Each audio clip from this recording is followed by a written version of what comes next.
Hello, I'm Mantastic and Fantastic, and today I have a red room along with the fact that I probably should try to make a little bit more effort to upload to YouTube because more content is more content. So, with that being said, I have a bunch of free rolls banked up, including some Pad Islands and a single one from the current Godfest. And in regards to the current Godfest, we determined that it's almost a 69% chance to get a non-Pantheon card, which is pretty fantastic.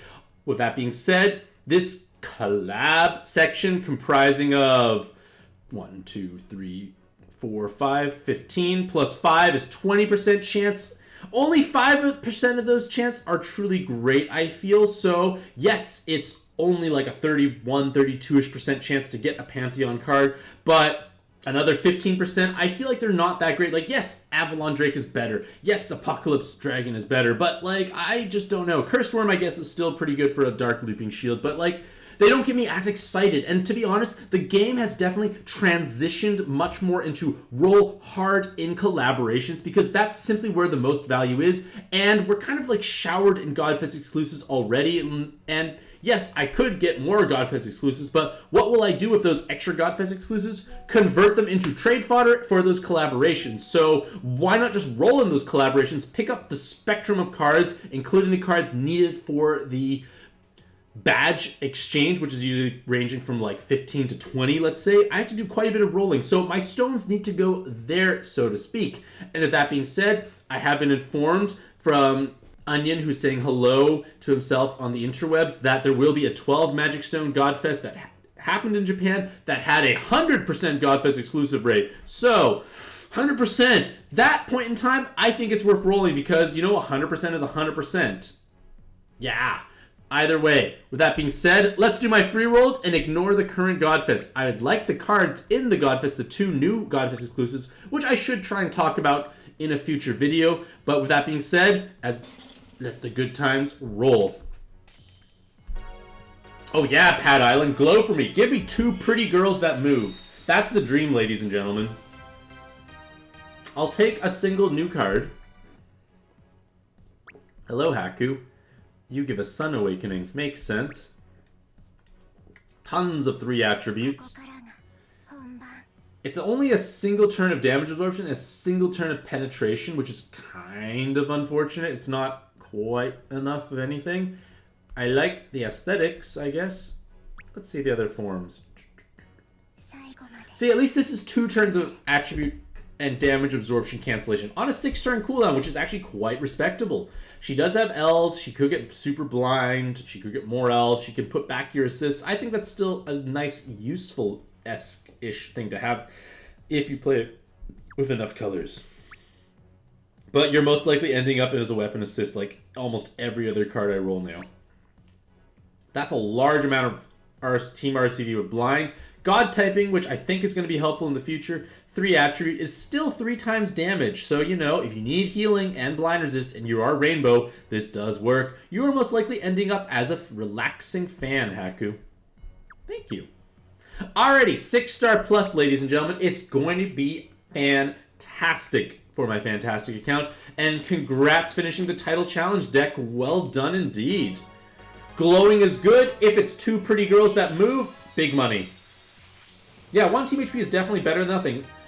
Unfortunately, I think I rolled you last time around for the free roll, and earlier in this event, and I rolled it before. I think I have 3 copies. Yes, I do. That is not angelic, unfortunately.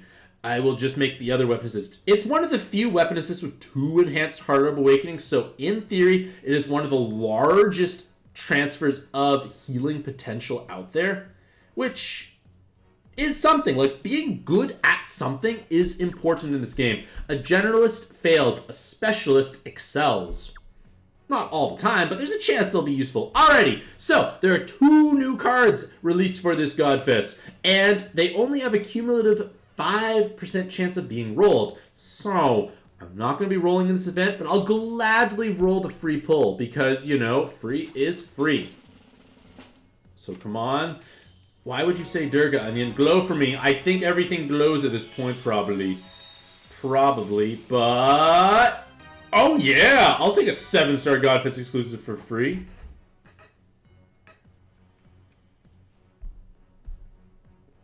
Mieta, thank you so much. She has been improved.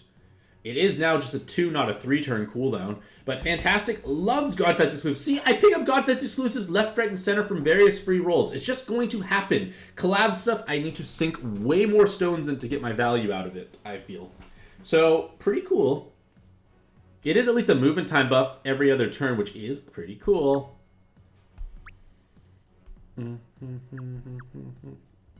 Alright, that's all I got for this account. But, thankfully, I have 2 accounts. We can double the fun, ladies and gentlemen. More is more. Alrighty, come on, Pad Island. Give me new things. I like new things, ladies and gentlemen. Glow. Yes. Something new would be ideal. Anything new, I'm happy with. Holy fish! I did trade for them before because I didn't expect to ever get a free roll. I am good at this game. 2 pretty girls that move, that is the dream for basically any gacha game, I feel. You know it's a good card when they move and they're pretty, at least in pad. Moving is good. But oh my goodness. Oh my goodness. You're right, Deck. That is 4 girls in total from 2 pulls. Absolutely magic. Oh, to be fair, I traded for the other because I rolled a tiny bit more in Beach just to get this card because, yes, she is definitely a strong cleric. Kohaku, I feel like, does still eclipse her, but that giant shield is technically a bigger damage reduction compared to the 50% health increase. Technically is. But then it might overwrite your looping shield, which is definitely a drawback. But, weapon assists are spectacular. In the future, this God typing is going to be important. Double team HP, double skill boost, an actual dragon killer, and a dark sub-attribute. A truly unique set of awakenings because the future... Is it SN? The next dungeon, I think, is kind of going to be boosting God types as opposed to the current one boosting healer types. So, pretty spectacular. I can definitely make this fan, and I won't have to be too sad of losing the art. I'm just totally going to keep her in that form for art. Alrighty, triple team HP, triple skill boost, single team HP, single enhanced Heart of Awakening, 2 turns of haste. It is a thing. It's 5 effective skill boosts. It does get you going. But wow, I cannot believe this happened. Absolutely magical, ladies and gentlemen. Absolutely magical. Maybe good things do happen when I say I will upload to YouTube. Yes, thank you for convincing me, ladies and gentlemen. Alrighty, let's do it again. Let's do it again. Come on. Big money. Glow. I know I did. I was thinking of not recording. How blasphemous. Give me 2 more pretty girls that move. It's 2 girls, not as pretty, and they don't move. So they're obviously lower rarity. You can just tell almost by the artwork, right? But it's an orb skin! Hey, these are spectacular free rolls. So, this is another strong cleric option, and while there's... This event is just good clerics, I feel. But I got this on my other account, if I'm not mistaken, but they are... nowhere near as statalicious as Kohaku. It's hard to compete against Kohaku, but with the triple team HP, it's definitely offsetting some of that weakness. She doesn't have the L, so she won't put back your assists. I guess you could get 4 team HPs, or I guess you could get 4 10 combos total, but the 4 10 combos are probably not going to do enough damage. But you have options. I guess the all stats does give her a little bit more zest. 7-turn cooldown is definitely on the longer end for sure. Which is unfortunate, but the 1 turn of haste might do cool things. But, again, I think Beach does have good clerics. It's just, in this game, you're either the best or... You're either first or last. If you're not first, you're last place, so to speak. And, unfortunately, or fortunately for me, I have Kohaku. So, a lot of clerics that are the same colors are just going to be sidelined, even though they are legitimately good. And Tyler, no, I do not want to. It's a terrible idea. You're right, that's true, Robin. Cards with a 7-turn cooldown that provide a single turn of haste can create a system. The original system, I think of that, at least possibly, was Scarlets.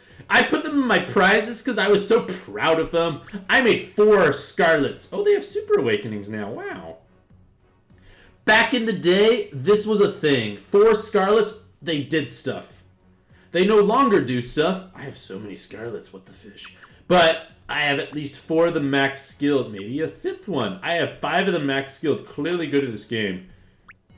Either way, one of the original systems, I remembered it being super cool and barely using it, but I had it, which made me extra cool. Alrighty, whoops, wrong button, okay.